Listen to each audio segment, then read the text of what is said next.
This is Tuna on Toast. Bonsai, look at me. I'm on the internet with Tom DeLonge. Tuna on Toast. Hey, we know these are real specifically because of X, Y, and Z, and then people say... We have a guest. Can you stay here, buddy? That's what I have learned over the last 6 months. I can see the hair. I know that's Finneas right there. What's up? Where's the trash? I got it. I got it. It's right here. They're all identical. Thank you. Thank you. All right, you ready to go record and film and chat? I love that. All right, watch your head here. Okay. I'm going to be on this side, and you're Professional. over here. That's recording. Oh man, listen. I love those shoes. Hey everybody, and welcome to the show, Tuna on Toast. I am Ted Stryker. So excited for my guest today. He's an 8-time Grammy winner, and let's just face it, he's incredibly talented as a producer, songwriter, amazing on stage, and his new album, Optimist, is out. And I can't believe he's at my house. Finneas. You have a beautiful house, man. I feel honored to be here. Thanks for having me today. Thanks so much for coming over here. Of course. As we are doing this today, it was just released. I love every second of it, of this album. Oh, thank you. And it's the first album in years and years and years that I've listened to where I believe every word counts. Oh, man. Thank you. It's almost like subtitles on a TV show. If you're watching a foreign film, if you look down and eat your cereal or your food, You missed the scene. You're going to miss something. And it also seems like these songs would be very difficult to memorize. Yeah, that's a little bit true. We've only done, I think, 3 shows, and most of these songs we've been rehearsing. We're about to start this tour and play a bunch of them, but they have been harder to memorize than the old stuff. And even in recording these songs, I had the lyric. Normally, by the time I'm recording songs, I'm they're old news to me. I know all of them. But this album, I had like a lyric sheet in front of me for all these because it was a really specific. To release all these songs, did you have to get to a place emotionally to get to this place you are professionally? Does that make sense? It's a good question. I don't know if this is necessarily like the right answer for this question, but it's a pretty confessional album and a little melodramatic, I guess, in some ways, and definitely sort of like honest and transparent about being anxious and being nervous a lot of the time and everything I'm worried about. But that's kind of how I am as a person. I think if it were, if I was putting on a front as a person and I was very hardcore, this album would shock all my friends and family. But I'm the way that I am on this record off the record. So I think in that way, the thing that would be inauthentic would be making an album that wasn't, super emotional and sort of vulnerable. There is a vulnerability there, but also I really appreciate the patience you have with each song. You don't rush it. Oh, thanks. You're not singing a certain part of the song just to get to some maybe even more catchy part. Is that hard to do as a producer, songwriter, performer when you're in the studio? Yeah, I mean, I definitely think it's, I don't love like indulgent stuff. Yeah. I mean, this is a very weirdly specific example, but there's a song on this album called Happy Now, and there's like one little track 3 on there. Track 3. And there's one little like instrumental break right before I whistle in that song. And there was like a part where it was like a little drum beat, and it was just too long, so I just cut it in half and was like, yeah, great, let's truncate it. And I'm never above doing that. I think it's all sort of like not sacrificing the thing I love about the song for some ungovernable, uncontrollable, like, oh, is it going to be a hit or not? You know what I mean? Like I sort of have this feeling, especially with like radio edits and stuff. I'm like, yes. I'm like, oh, please. Like, if they need to make an edit of this song, they'll make an edit of this song. I don't need to make the edit of this song. You know what I mean? I was listening to Beck Where It's At yesterday. So good. And the non-radio version is the one I was listening to. And every time I was about to sing in my car, the next verse, there was like 20 more seconds of the music. Because the radio edit. So yes. Well. Yeah, exactly. Well, we all kind of do. I mean, we just did that with Happier Than Ever, the song from Billie's record, where we put out a version that's just the last 2 minutes of it, And I love the full song and the full song, other people love that full song too. But I also am like, I'm not opposed to giving people access to just like, oh, if you want to turn on just the last 2 minutes and you don't want to, always scrub to hear that part, like I'm not above that. I get it. I feel like at the end of the day, it's all like, I really just want people to enjoy the music, and I don't want to make that hard for people, harder than it already is. It feels like a timeless record. It feels like, you're welcome. It feels like it could have come out maybe in like the 50s or 60s, but it's also perfectly well created with the words and the way that you sing them and the music behind it, that it fits in for 2021. Thanks, man. I mean, there's definitely like a couple exceptions to that. Like, I guess the 90s is pretty modern production, whatever. Yeah. But, truth be told, like, I think even that production will probably age pretty well because it's very simple. I think like what tends to not age very well in terms of production is like overly complicated stuff. Right. And it's funny. The other caveat is the stuff that seems to not age super well is the most popular stuff because we imprint that period of time with that thing. Yeah. Do you know what I mean? I've been thinking about that a lot lately of like, are these huge pop albums from 2005 really aging poorly, or do they just sound like 2005 to us? Do you know what I mean? Like, or is it that the people that we were in 2005, we're not even close to that person anymore? No, that's also true. I was, what was I doing recently that was like, my girlfriend and I watched, do you remember that summer? I think it was summer of 2011 when Friends with Benefits and No Strings Attached came out, the Ashton Kutcher Timberlake movies. And they're this exact same plot. Yes. And they came out like 2 months apart. Yes. And I think they both were called Friends with Benefits, and then one of them changed their name. Right. Dude, I was watching those movies the other day, and I was like, how did they get away with this? Like, these are so bad. And like, I was like, we were in such a clearly more optimistic time. Right. Like, this was such a acceptable like just is your that point the of Ashton like, Kutcher with Cameron Diaz in Vegas? No, that's called What Happens in Vegas. Okay. It's Ashton Kutcher and Natalie Portman. Okay. Now, in their age, that one has aged way better, in my opinion. It was written by Elizabeth Merriweather, who did New Girl, and I love that show. So she's really talented. And the other one is just atrocious. But my point being, I was like, wow, we just as a people were just down for this.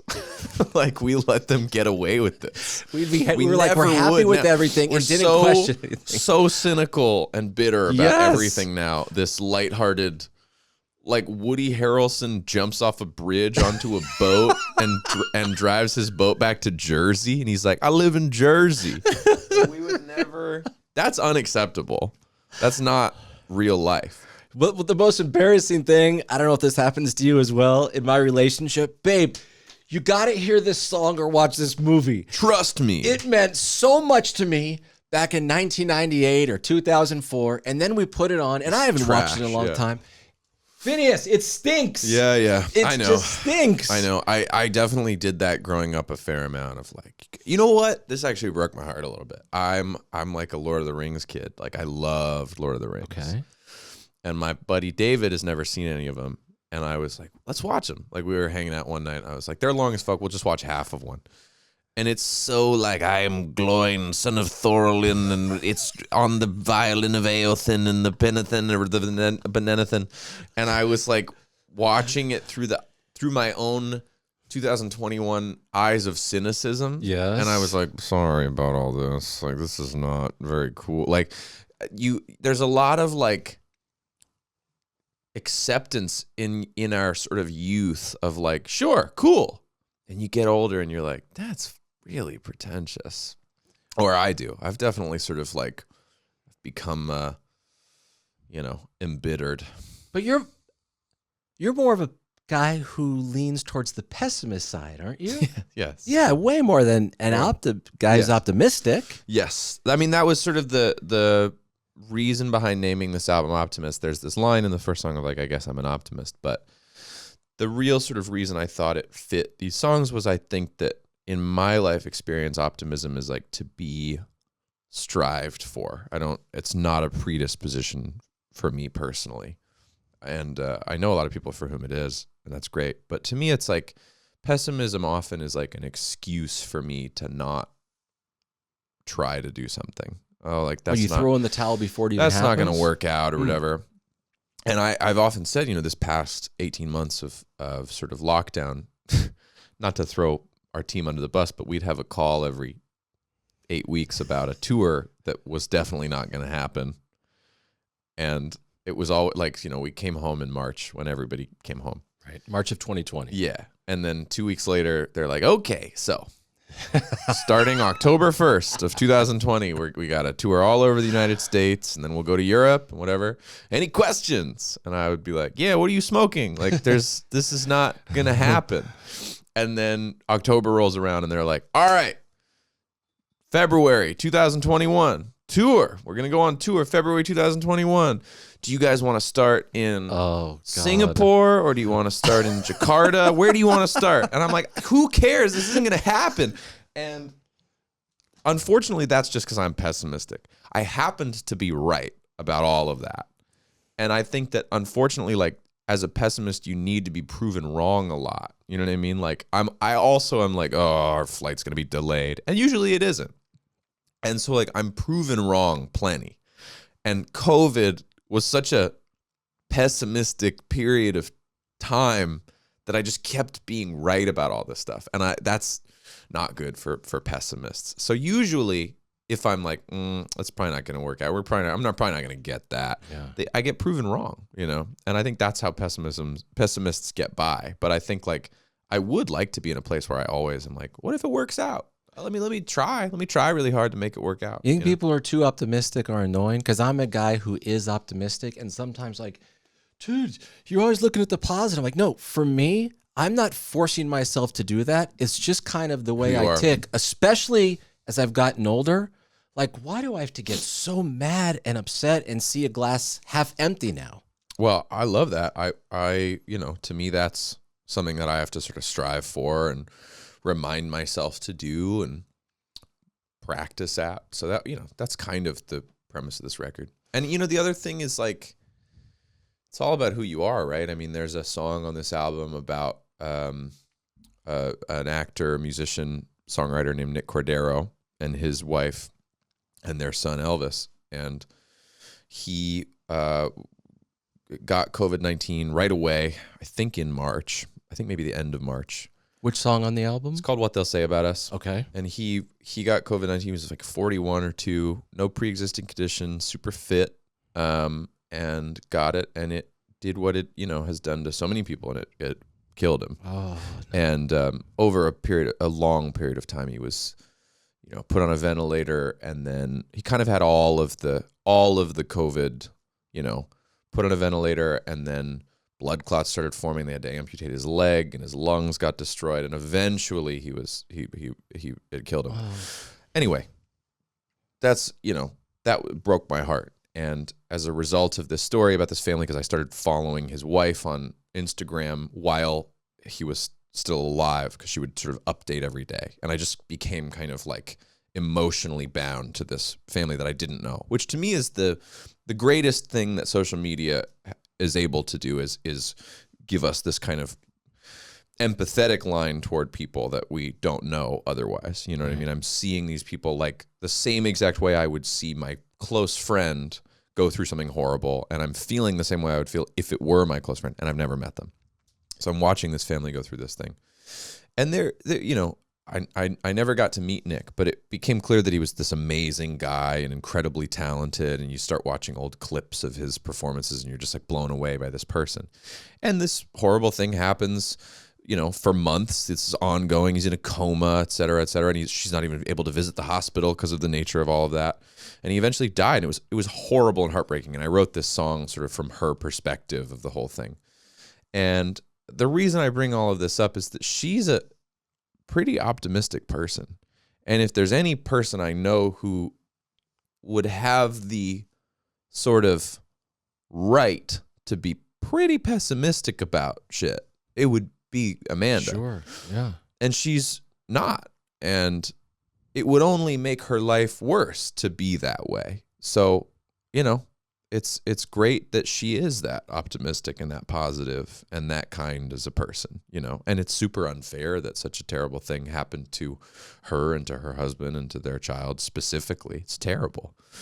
But it hasn't made her pessimistic about the world. And that to me is like, well, then what excuse do I have for being pessimistic, you know? Is she aware that you've written the song? Yes, we've become fairly close. She's really wonderful. I sent her the song like a week before it came out and just said, listen, I sent it to her on Instagram and I said, you know, my name's Finneas. You know, you may never have heard of me. All of this is fine. I wrote this song. I'm putting it out on Friday. It's about you and your husband and your child. You never need to listen to it. I'm not saying, can you promote it? Can you share it? Right. I just was saying I wrote it about you. I needed you to know that. You know, it's coming out on Friday. Again, no obligation. You never need to write back to this. You never need to listen to it, whatever. But it is about you. And your names aren't in it, et cetera, et cetera. You know, it's all whatever. But I wrote it to her. And it said "seen" on Instagram. Like my message was like "seen," Right. and I didn't hear back for like the week before the song came out. You get And a little I'd sent- anxiety I'd that sent- even though I you was said you don't need to write back. terrified, Right. Because I was like, Sure, of because I was like, course. obviously, I've just said I don't need to write back, et cetera, et cetera, et cetera. But what I really hope doesn't happen is I really hope she doesn't hate the song or Went to feel more of a downward spiral. feel after. annoyed that somebody who doesn't know her personally wrote this story, you know, any fear that maybe I would feel, whatever you can imagine. And what I think ended up happening was that somebody was helping her go through all of these DMs that was like on her team and saw it and maybe flagged it, but she hadn't listened to it ever. And it came out, and sort of the day it came out, my like heart's in my throat, and I'm like, oh my God, like what if she hates this song, whatever. And she reached out and was like, I just heard the song and was seemed to be moved by it. And that was great. And we've gotten to know her and Elvis a bit, you know, but she's wonderful. She's undeserving of such bad fortune. Yeah. Medieval is another song that I love on your album, man. Do you have anxiety that at some point Finneas isn't going to be the in guy? He's not going to be the go-to producer and writer. And I mean, someday the people aren't going to want to work with you. Is that real? Is that a real thing for you? Well, that's a foregone conclusion in my opinion. And that song, I'll address the song first and then we'll talk about that. To me, that song is like less about that and more about like turning on the things we grow up loving. Okay. You know? Yes. And I think it's more about like the people doing less. It's less about becoming irrelevant and more about the like, I don't know. There are artists that I loved. We're just talking about the Friends with Benefits, whatever. There are musicians that I thought were so dope when I was 13 that I've, maligned privately since then, and that, I don't know, like, is it the way they carry themselves now, no, it's or was it me the growing, actual? it's growing out of it. Okay. It's to do with the audience, not to do with the artist to me. It's to do with the sort of like thinking something is great and then outgrowing it and then really tossing it to the curb and not sort of having that kind of respect that you might want to pay an artist of like, hey, this was really important to me in my adolescence, and we seem to sort of be like circling back on a lot of like, all-time low is huge again, which is awesome. I think there's just this kind of cyclical nature, especially with really intense amounts of exposure and success where, something is successful and there's this group of people that love it and they become oversaturated with it and it becomes broader and wider. And this sort of base group of people that were at all your first shows go like, not really into that anymore. I'm on to the next thing. And it's this kind of like casting out of, things we used to love.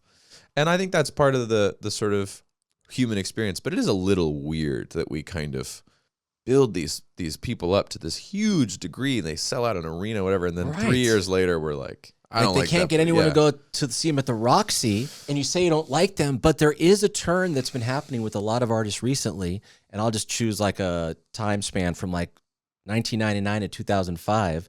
A lot of bands coming back. They're like, oh my God, they're playing at Lollapalooza in front of 50,000 people and people are singing every single line of them. 6 years ago, no one would even admit that they liked them at all. Yeah, and it's kind of like that kind of, it's like it's been long enough that it's come back. Like a wine or something. You know what I mean? It's like, oh, now it's 20 years old, so we can love it again. Yeah. But it's like right after it's the coolest ever, it's the least cool. And then if someday you're like, I actually loved that record. I don't know. So to address, popularity and whatnot, here are my thoughts on that personally. Nobody gets to be the number one forever. Most people don't ever get to be the number one once. I can't really believe I was like the number one songwriter producer for a time period, in whatever way you're measuring that by. If you're measuring that by like chart positioning or accolades Producer or what have you. year, Yeah, whatever measurement it is. Year. What I'm not interested in or measuring my self-worth based off of is doing that every year. I don't think that's interesting. I don't think that's super realistic. And I don't need, like, I was joking with I'm acting like people don't know him. Dan Nigro is a friend of mine who's having like the biggest year of anyone's career right now. And I was with him the other night and I was like, you should be producer of the year this year at the Grammys. That's my vote is you. And we were talking about Grammys or something. And, I forget what question he asked me, but I basically was like, oh yeah, I don't care anymore. And he was like, why? And I was like, because I won them. Like, I don't need to ever win another one. Do you mean that? Aren't you competitive with yourself, not with other artists out there? Yeah, I'm competitive with myself, but then especially I don't care about beating another artist at you know what I mean? I want to make the best album I've ever made, for sure.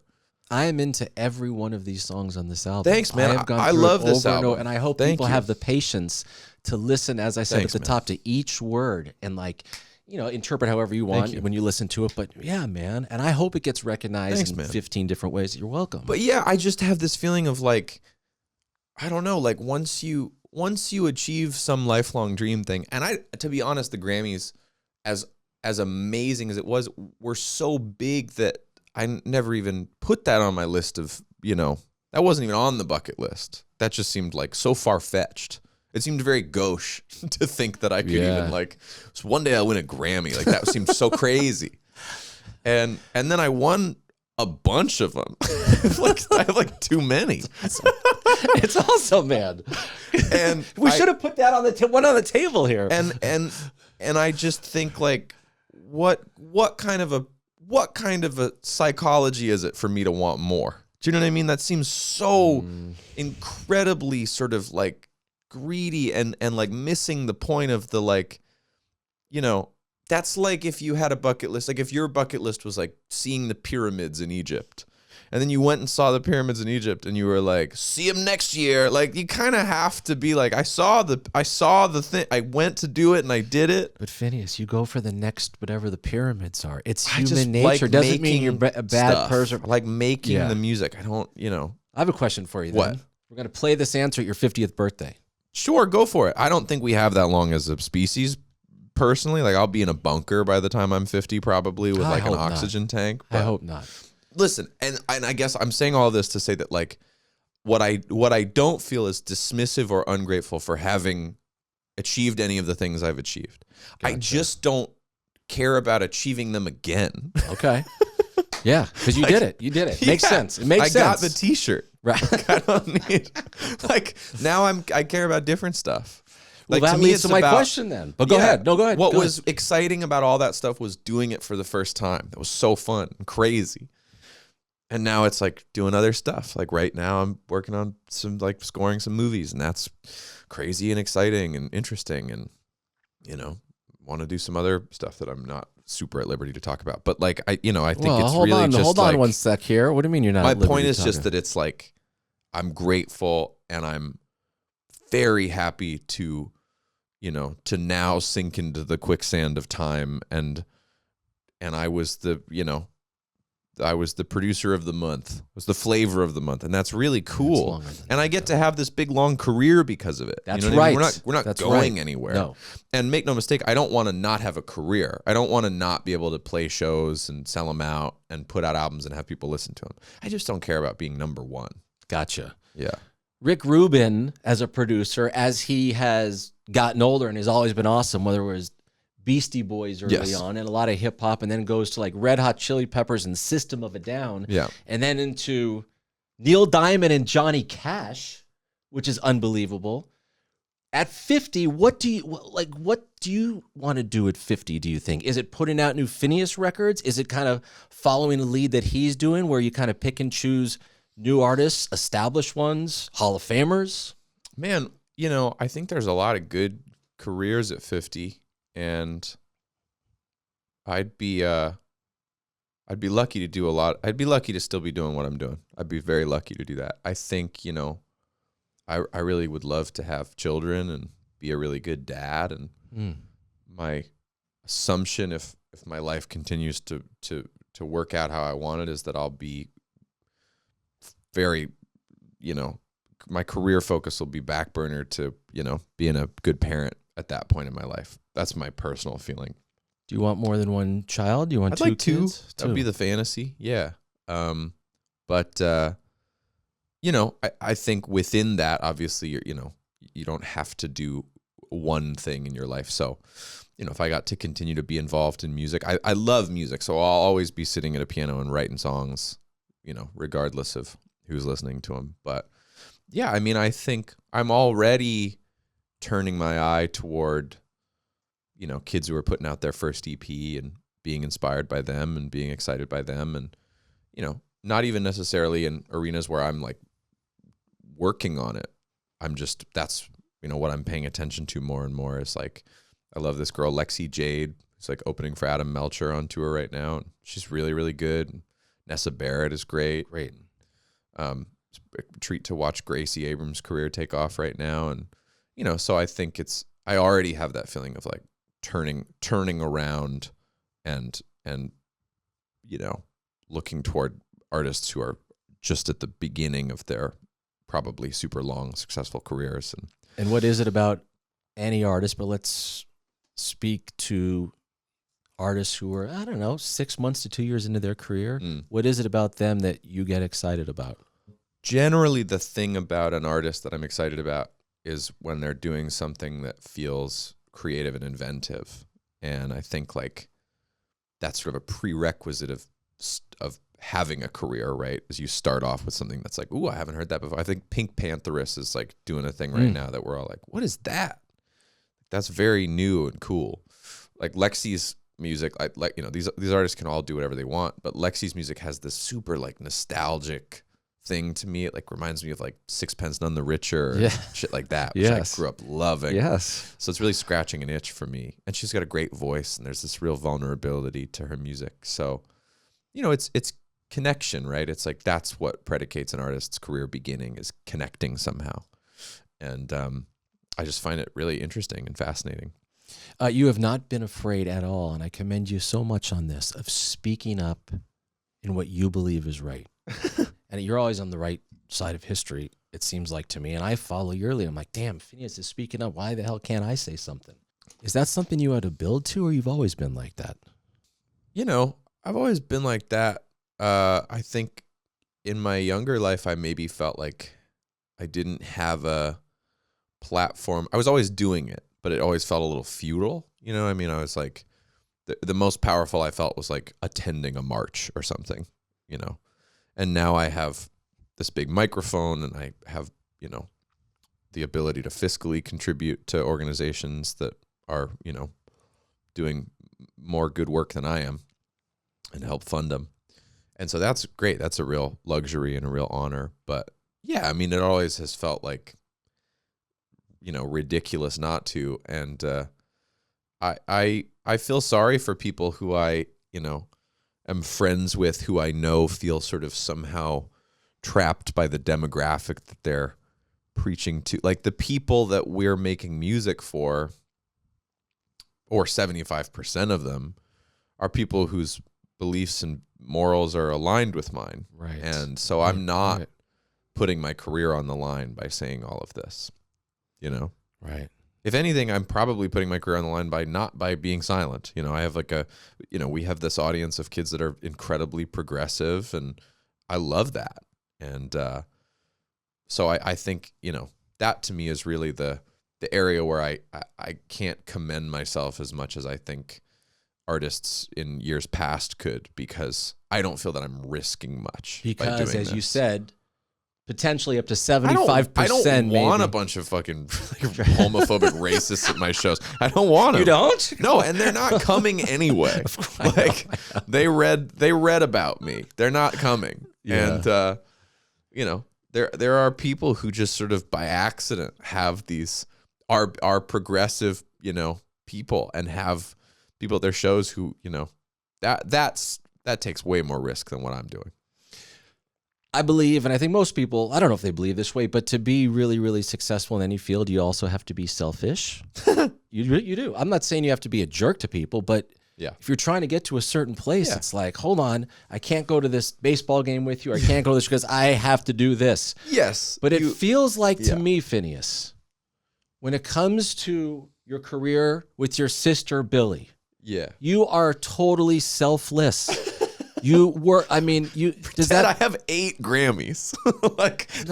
No. I benefited plenty. I've seen a lot. I not that I'm like 80 years old, but people where it's like they get this weird feeling inside that they need to make more noise than the person they're working with, and not just able to see the whole big picture. Like, everything's okay. Yeah. Well, I love Billie. So, and I love her the way you only love your family, Like I don't think there's that many parents that don't want to see their kid reach higher than they did, and I feel that way about my sister, Wow. And I think like I'm not selfless in all avenues for sure, and I've been at Billie's side every step of the way, and I'm certain that if I were uninvolved in her career and trying to have my career as well, Yes. I'd be envious. I'd think, wow, what a, I'm jealous. She can look at how successful her stuff is, but I'm involved in her stuff, and so Right. that to me is where the, I think it would be unrealistic for me to imagine that, like, if I were just having my solo career and she were having her solo career and we weren't working on either of each other's, that I wouldn't be like, damn, hers is going very well. Right. Yeah. But I'm there, I'm involved, and then within that, obviously, I don't really have any feeling of competition at all, That's great. Yeah, it's awesome. Yeah, that is.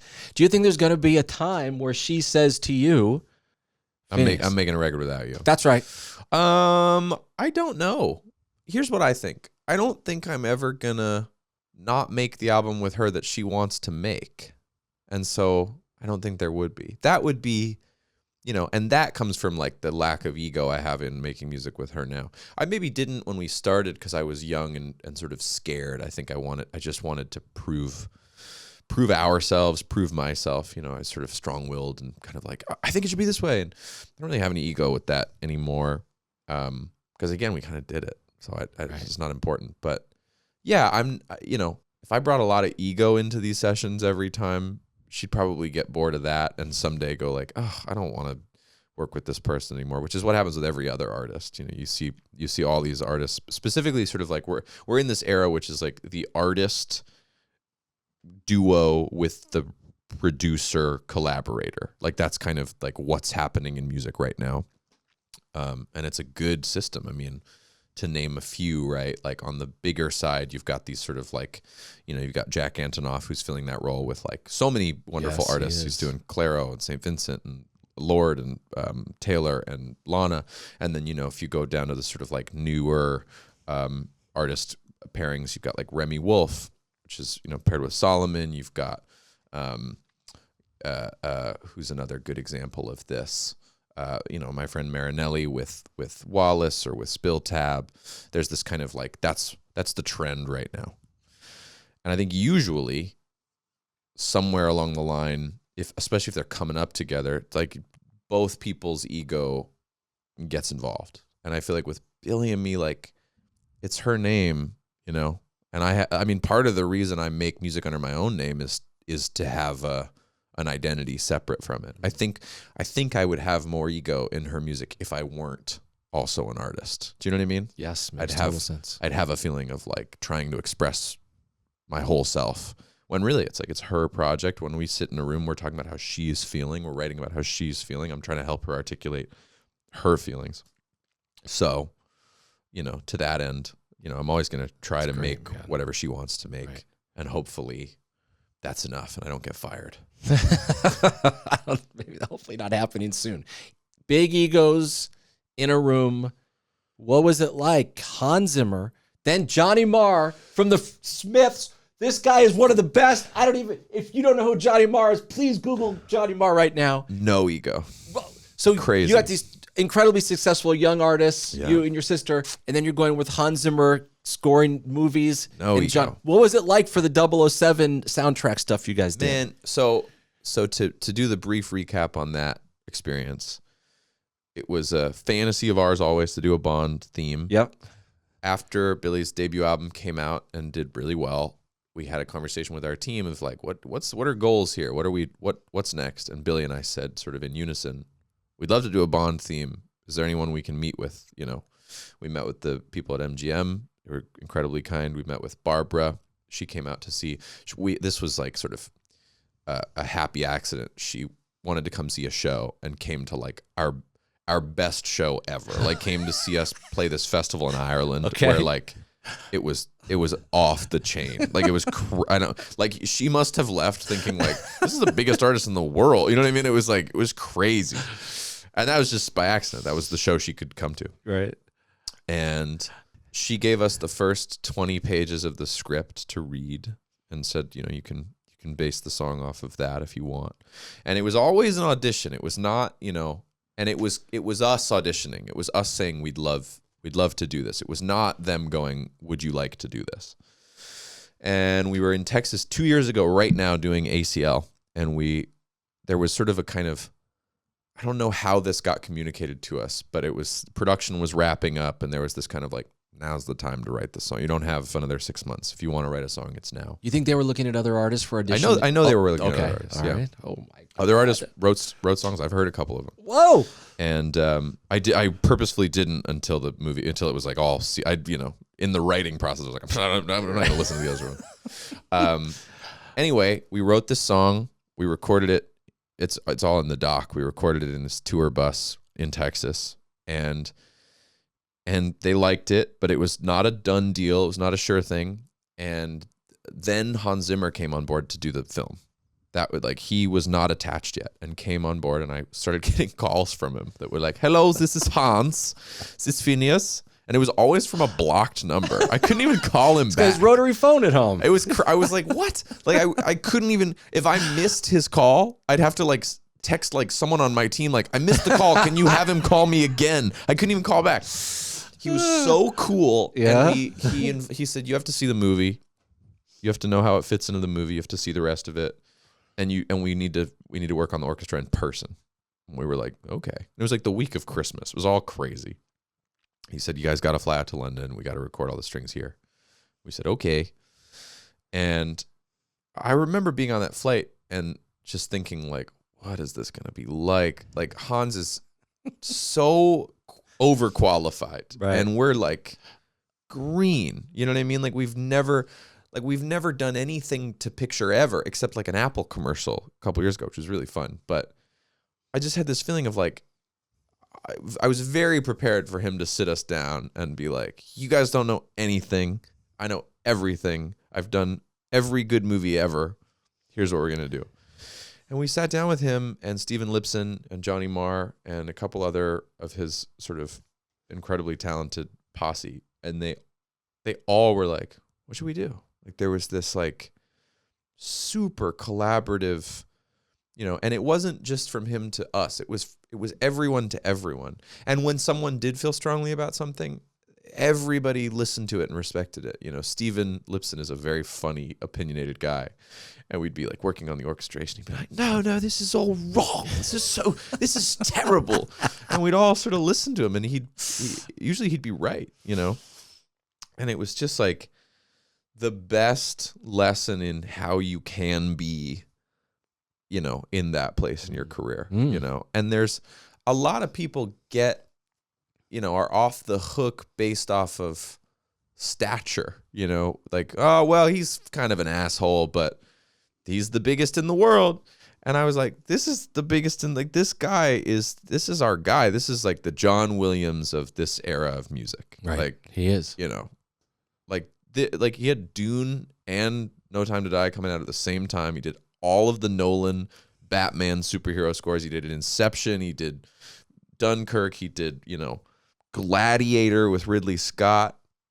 He did Boss Baby. Like, that dude is like doing everything. It's crazy, and they're all good.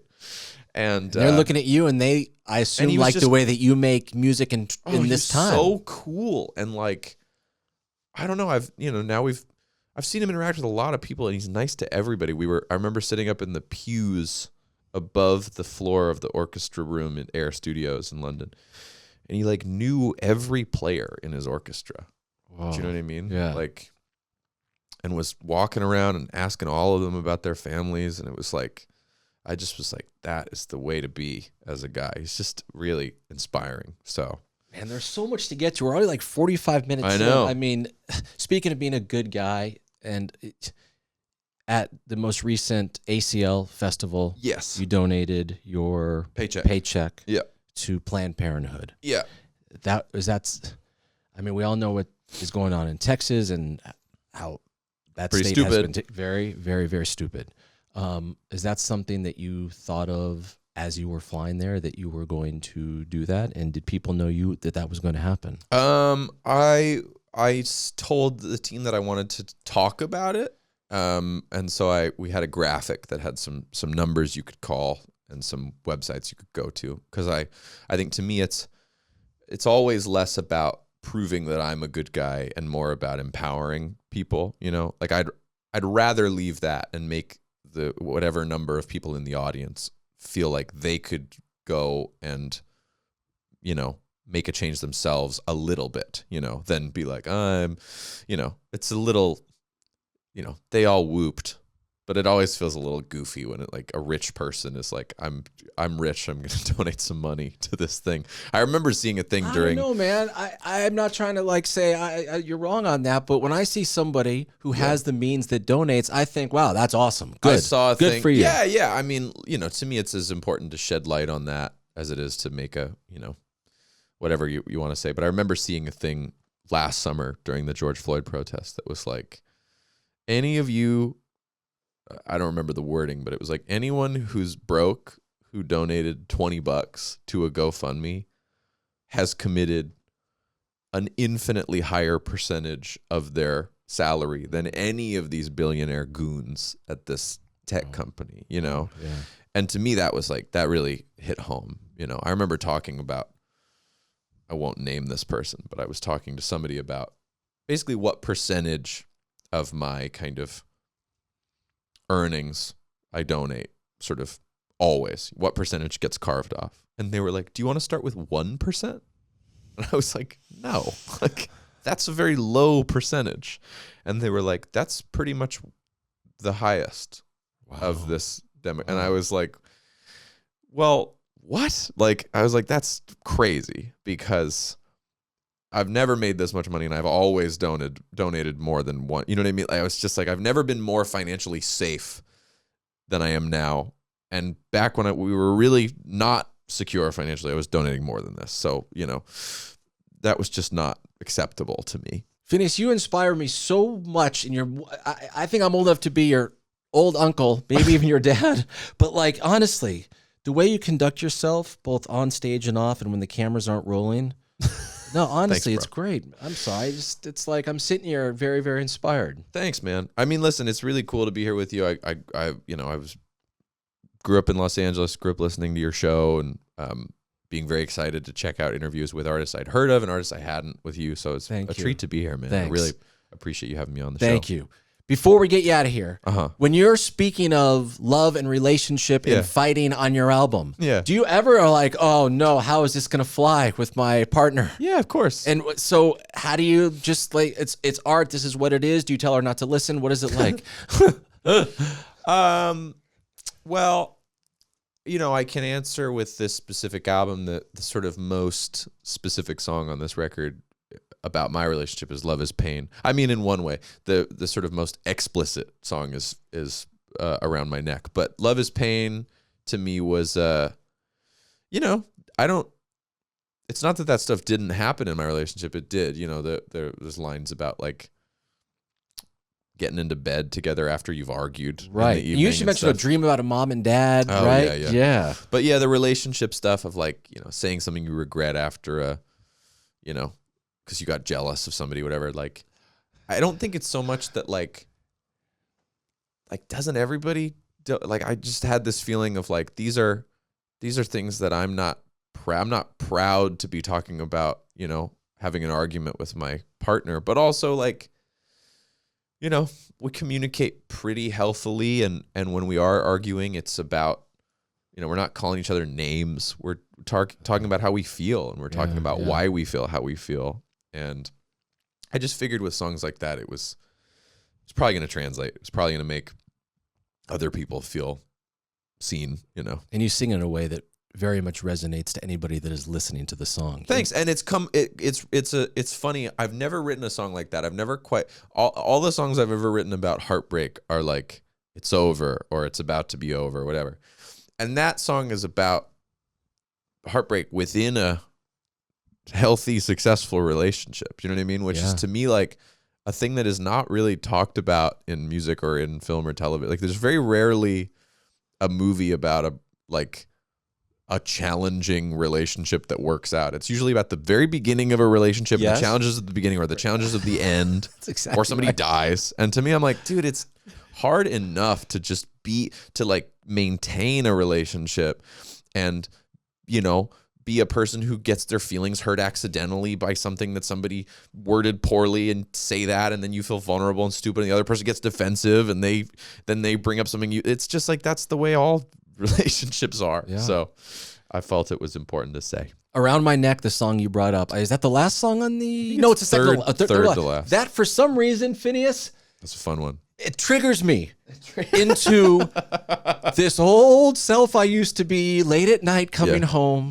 not doing the greatest of things. And that song makes me, I don't know if it's lyrics or the music behind it, I wanted to just go a little nuts while listening to it. It's so fun live. It's not out yet. Well, it's out today, but I've been doing it at these pre-release shows. It's so fun. Can you just give me a tidbit so next time I listen to it, I can think of, Finneas told me this about the song? Well, I did. Okay, this is the most bland tidbit I could give, but it's the truth. Everything came from the instrumental, and the instrumental came from a dope synthesizer called an AX60, which is a old vintage Akai synthesizer, and it was just that like boom, boom, boom, boom, boom, boom, boom, boom, boom, boom, boom, and it just felt really sexy to me. And then I had played the drums and then wrote everything. It was all just sort of inspired by itself, even though it's like, you know, factual, but it was all kind of like, ooh, this is like a fun, saucy instrumental. So that was really what it all stemmed from. Cool, man. All right, we're going to let you go. You've been here. You're giving me way too much time in my house. Thanks for having me, Ted. You're welcome. And by the way, you have permission to go through any drawer I have in this house. I'm not saying you can take anything, but I want you to treat it like it was the house you grew up in.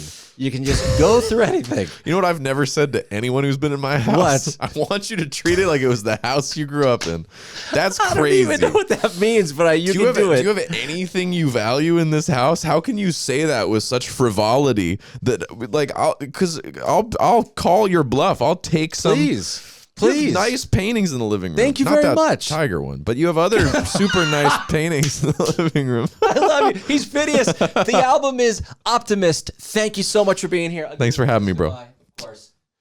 Guys, and thanks for watching. See you later. Bye. Thanks, Ted. Hope you enjoyed. Now hit that subscribe button. And for more Tuna on Toast, listen wherever you get your podcasts.